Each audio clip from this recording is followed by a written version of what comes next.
Kasako Media, tunaangazia maisha, tunaandika kesho.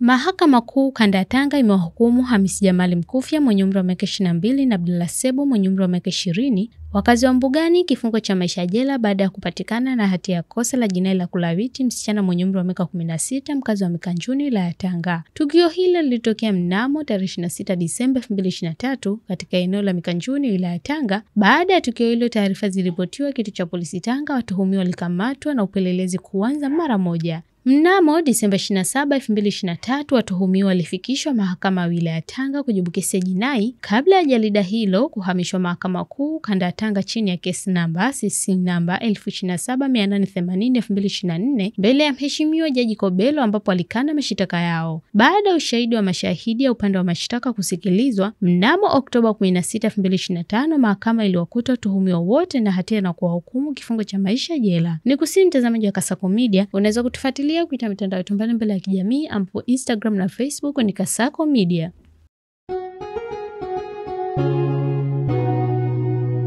Kasako Media, tunaangazia maisha, tunaandika kesho.